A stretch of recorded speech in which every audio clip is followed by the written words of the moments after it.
Hi everybody, welcome back to my channel and welcome back to another video. Today I am talking about some roommate advice for college students and how to be a good roommate, and we're getting started right now. So just a full disclaimer to this video, this is not a roommate tea video. I'm not going to be spilling any tea about my roommate experience because honestly I don't have tea to spill.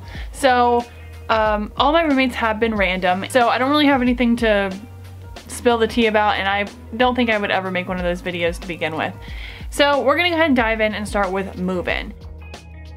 The first thing with move-in is that if you're sharing a room, you may want to reach out to coordinate decorations. It's not what I did, but a lot of people do, and it just makes the room look really cute, and you know, why not, right?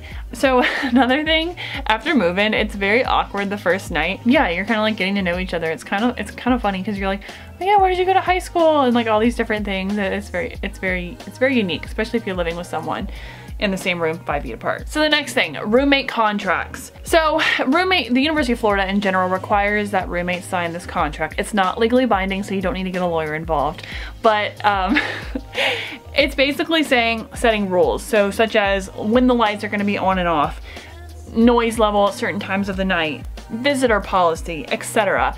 It's laying out the guidelines for the semester and for the year. If you end up having a conflict with your roommate, the roommate or the RA will come through and be like, okay, this is what you said in your contract, so what's not working, what do we need to change, let's remember what we all said here, etc. So the next thing is in regard to the bathroom. So if you're in a suite style dorm or even a single suite, it's better, you're better off if you don't leave your stuff in the shower, especially if the shower is small. Like for example, in Infinity Hall, there's nowhere to keep anything in our shower at all. Same with Springs. So it was better to just take it out of the bathroom or out of the shower and bring it back and forth. There's a hook in your room, and I actually use that hook for my shower caddy because my towel wasn't going to dry on it. It doesn't dry on a hook. It's literally all bunched up. It's not going to dry. I had to use actual hangers to dry my towel.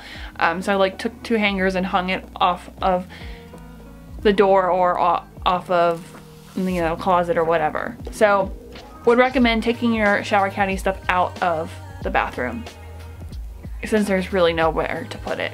So now for some other advice. The first one is communicate respectfully. So don't be yelling at each other or getting in each other's face. You know, just be kind about it. You can communicate sternly but respectfully. Let's leave it at that. Another one is compromise. So be willing to compromise. For example, if using a lamp instead of the overhead light if someone wants to sleep. That was something that my roommate and I did freshman year, and it worked out perfectly. And she would use a lamp if she was up late studying. So it didn't bother me, it didn't bother her, it was fine. Use a lamp. Honestly, you should be able to use a lamp if you're gonna be up studying or up late or whatever, and let the other person sleep, because the overhead light, you cannot sleep with the overhead light on. It's nearly impossible. So another one is hang out and have fun together. So I would recommend this only if the option presents itself, because a lot of times you're not going to be friends. You're not going to be like best friends with your roommate, and that happens. So it is what it is, to be honest. My freshman year, all of us were really close, and we were all kind of just navigating everything together, and we hung out a lot. We went out to dinner a lot. We went to Bento a lot. We saw a lot of movies. Just a lot of fun things. We did a lot of fun stuff together. I think Sarah and I went to Lake Wahlberg and did the zip line, which was scary and fun at the same time, but it was a lot of fun.